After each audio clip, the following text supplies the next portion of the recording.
Hi, fellow victory riders. This is Tiger Lily, giving you just a little update. I know I was beloved many moons ago when I was journaling my motorcycle ride that I took with my old man from San Jose, California, all the way to Key West. And along the way, I met a lot of really cool people. And so I just wanted to do a little shout out and say hello, let you guys know that I'm living in Polygamyville, Utah. And no, there's no such thing as Polygamyville, but I like to call it that because, as you guys probably know, Utah is like the Mecca for the Mormons. And, you know, I like Mormons. I just don't like the religion. I don't like any religion, to be honest with you. But, and I am very politically incorrect because I got in lots of trouble for calling Mormons the other white meat. But let me tell you, I live in this little tiny community out in the middle of the woods. And Burley didn't want me to really talk about where I lived because we had, you know, I had a couple of death threats out there when I was living in Las Vegas because of the activism that I was doing. So in order to protect his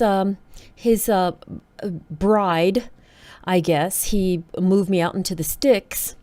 And I really love it here, you guys. I mean, we live in, the town is called Central, but it's not in the center. So that's the other reason I don't like to tell people that I live in Central Utah, because then one person, you know who you are.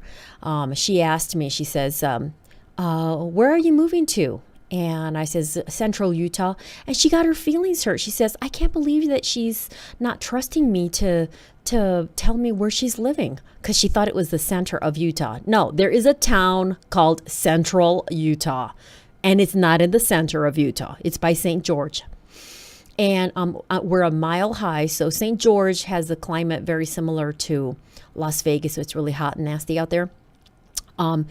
But here where we live, it's a mile high, although we do have this gravel road that I had to get used to that, because Lord knows I still keep dumping my motorcycle when I ride on the gravel. I get all, you know, so as a lot of you know, I do not wear a helmet unless I absolutely have to. And there ought to be, you know, helmets for legs and arms, because that's about the only thing I've hurt myself on, and it's because of the gravel road. So anywho, I just wanted to do a little shout out and do a little clip of a radio show. I'm doing a radio show now. I start off this radio program called Freedomizer Radio, and I kick-started every Monday through Friday from 9 to 10, and I talk about healthcare mainly, but I can't help it. Motorcycling and my Victory motorcycle is part of my life. I mean, it is my best source of antidepressant. And I think I put about 15,000 miles on my motorcycle just this year. And I even went, oh my gosh, I won't even get into that, but I went from Polygamyville, Utah, all the way to Indianapolis to go visit my grandchild, avoiding Nebraska because they can go suck turds. I mean, suck tards too. I don't care. Because Nebraska has a mandatory helmet law. So, bless Burley's heart, he got me a new home where I don't have to wear a helmet if I don't want to, and I never want to.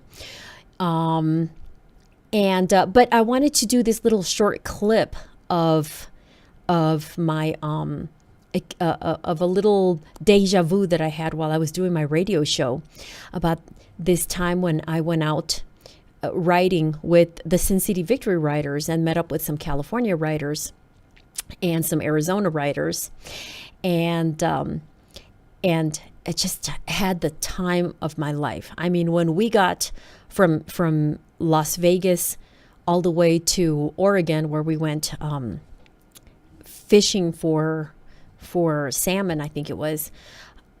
I remember we were at a bar, you guys. We were in Oregon, and Sparky was there, and I can't remember all the nicknames of everybody.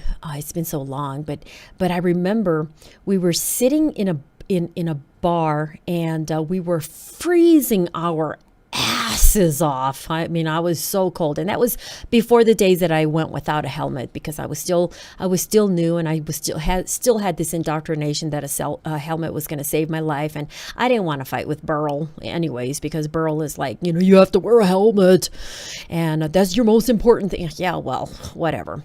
You guys all know my feelings about that, but so we're in this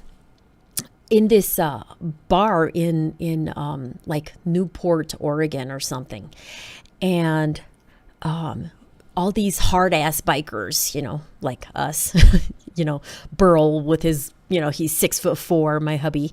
And everybody's got their chaps on, and, we got our, we're rough and tough, bikers and stuff. And I was the only girl there too, by the way. But we're all sitting around a table at a bar, and the waiter came around and said to get our order.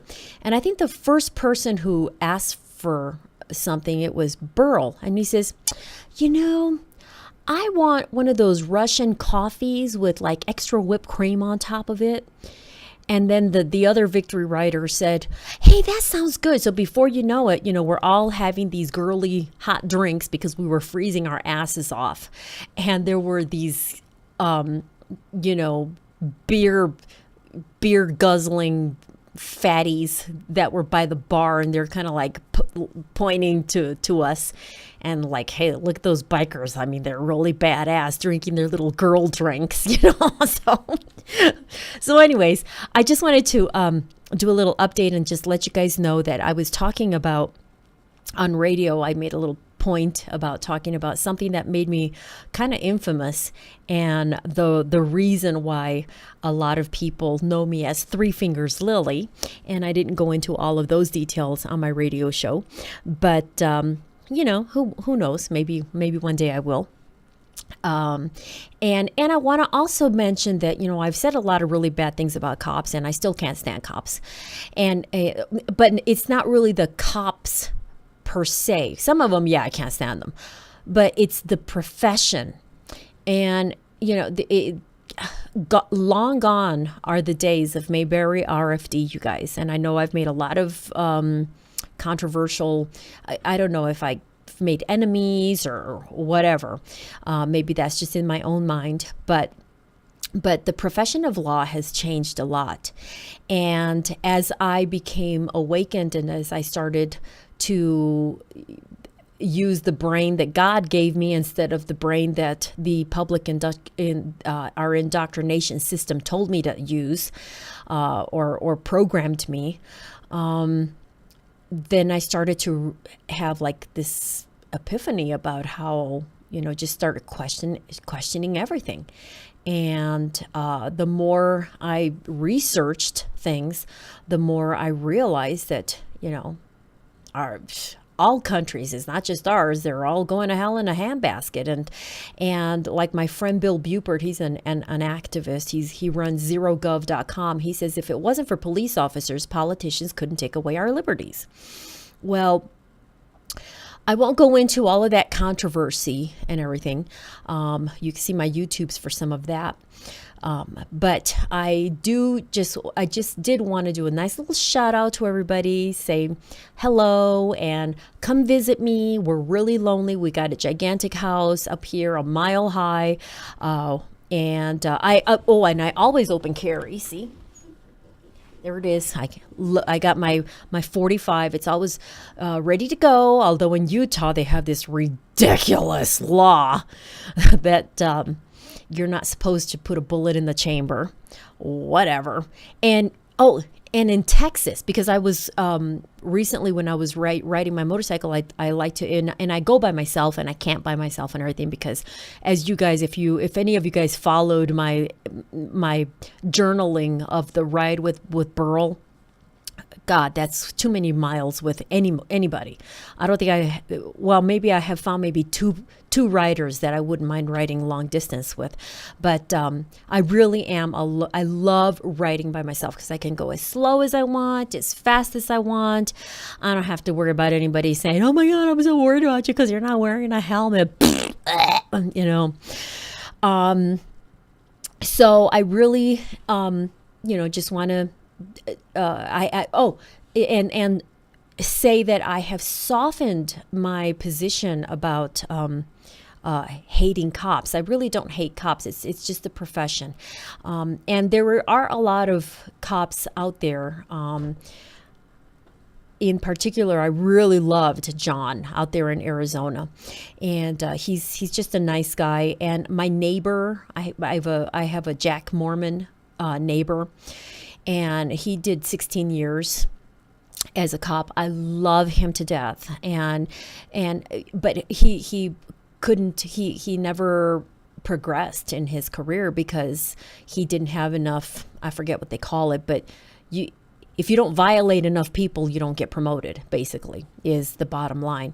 So, and he was the kind of cop who would, it's like, a kid was driving drunk and he'd, put him in the squad car and take him home and say, hey, your kids, he wouldn't ruin somebody's whole life over a DUI. I mean, put it that way. And that's what law enforcement used to be. That's what, Andy Griffith was about. But it ain't Kansas no mo. I mean, we got FEMA camps to worry about. We got more people in prison in the United States than any other country on the planet. And that includes communist China and former communist Russia combined. That's how big our prison system is. And 4/5 of those people are of the prison population got there for nonviolent so-called crimes, for having the wrong piece of vegetation in their pocket. So anyways, I won't ramble on about that, but I do want to just have a little shout out for all those folks that I rode with before, and you victory riders. I just love most of you. I mean, I think I love everybody. I mean, I can't think of anybody that I don't like. I mean, I've had disagreements with people, but that doesn't mean I wouldn't make you a tortilla, and from scratch, So anywho, here's the little deja vu that I had. And let me know, post something on my YouTube or on here on this forum, letting me know if you want to know more about how it is that I went from being such a beloved character among the National Victory Motorcycle Club to this anarchic, screaming lunatic, crazed bitch, or, you call me worse words. I've been called a lot worse. And did I mention I had a couple of death threats? But anywho, I'm well protected. Oh, I know what I was going to say. So I go open carrying, when I'm on my motorcycle all the time. And I've never had an issue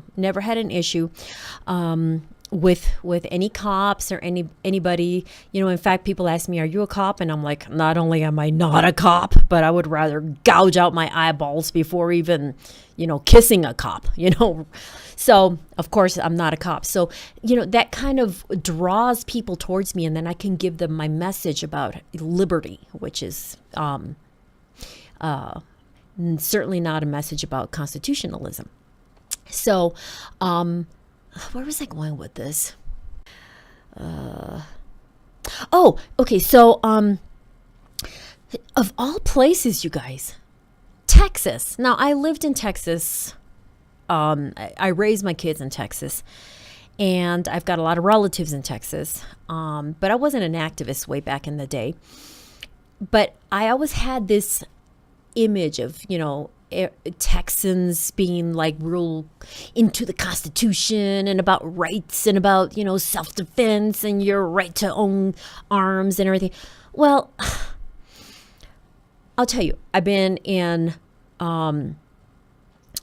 well, not California anymore. They just have banned open carrying. But I was in Utah, I open carry, Arizona, Nevada, and New Mexico. So I open carried all the way there. And then, and other states north, like when I was going to Indianapolis. But then I had to put it away in Iowa when I was heading north, because you have to have a permit to open carry. And I refused to get a permission slip for a so-called right. But New Mexico, I was really surprised that once you cross that line and go into Texas, you don't have a right to, it's unlawful to open carry my 45. So, that kind of pissed me off. So what I would do is, I'd ride like a whole 600 miles because I didn't want to have to camp or anything. Not because I'm afraid, but it's just because it's, it's the point and the principle of it all, So I just want to get to where I am. I'm not going to give Texas any extra of my money, if I can. And I was kind of, thinking, what the hell?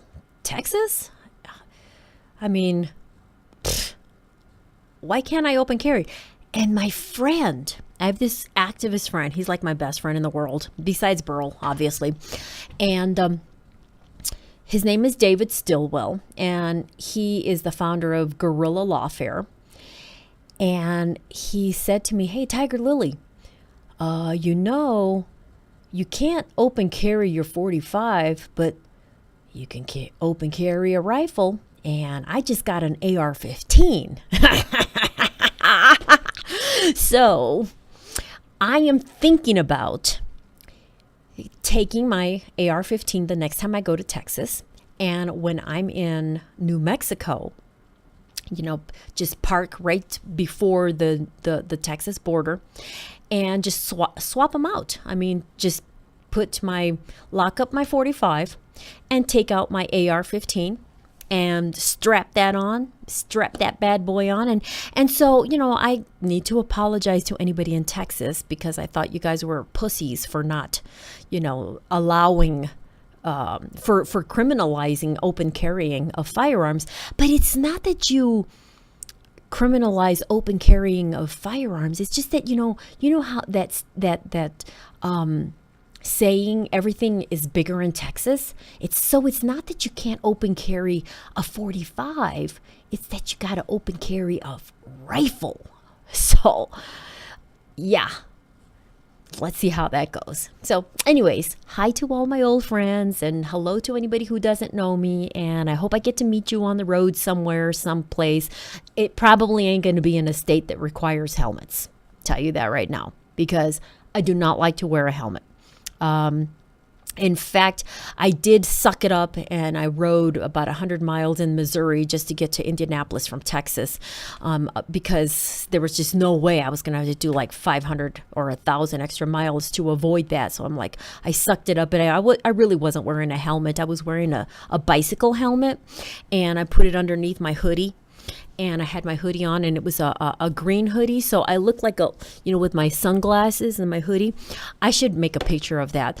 I look like a freaking alien from Roswell, New Mexico, with the big old head. And it was hysterical. But anyways, give me some comments. Let me know if you want to know more about, what turned me into an endearing blogger for the VMC to somebody who is scorned and hated. But I try not to take things too personally. And, I'm getting older, and the older you get, the less you really give a shit about stuff. And that's a really great place to be. So, anywho, that's it. And listen to my little deja vu story. Talk to you later. Oh, and I wasn't wearing makeup on that day. So, well, not much. So here's that 3-minute excerpt of that radio show that I was talking about. My motorcycle one time with my club, and we met with, there's this I have a Victory motorcycle, and which is like the other American, which competes with the Harley Davidsons.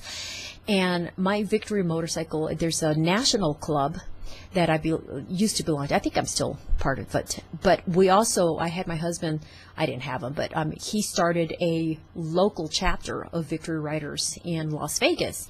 And so a few of us from Las Vegas met up with some of the Victory Riders in California as we headed up to Oregon to go salmon fishing. And we stopped at a bar in Mariposa, California. And we're at a bar, and here I was still a nurse at the time. So I'm telling them these stories about the time that I had a hemorrhoidectomy. And these guys they were drinking and everything. And they're like, one of them was a cop. I think he's still a cop, but this was before I didn't like cops. And these are all professional people. I mean, we got lawyers and doctors and stuff. We're not talking about, the Hell's Angels, 1%ers who are criminals and do coke and all of that kind of stuff. These are just normal people, like me. And we went into this bar. And part of riding my motorcycle, kind of like, smokers who like to smoke, and I've never smoked, but, my husband's a smoker, so he drinks his coffee, and after sex, he likes his little cigarette. After eating, he likes his cigarette. After with a cup of coffee, he loves his cigarette, which he has to do outside because I can't stand the smoke. But we went into this, so part of riding my motorcycle was also drinking. I enjoyed my little alcoholic adult beverage after a nice long ride. I mean, it just felt really good. And I'm not drinking and riding or anything, but once we got to our destination, we'd stop like at a Motel 6 or something, and then we'd walk across the street to a bar or something. And I was sitting there with with all these bikers and my husband, and I was telling them a story about my hemorrhoidectomy, and I had them laughing so hard, you guys, that we actually, and I never said a bad word, but the cop threw the F-bomb, I never said a bad word. I just used complete and correct anatomical descriptions because I'm a nurse. I was a nurse, and I was, I knew the correct terminology for things, and they knew what I was saying. And I had them laughing so hard. One of them says, "Oh, Tiger Lily, I got to take a piss. Don't say anything until I get back." And eventually these guys, I riled them up so hard that we actually got kicked out of a bar in Mariposa, California. That's how much I wound these guys up. And I never even said a bad word. So anyways, I got tons of stories about pooping.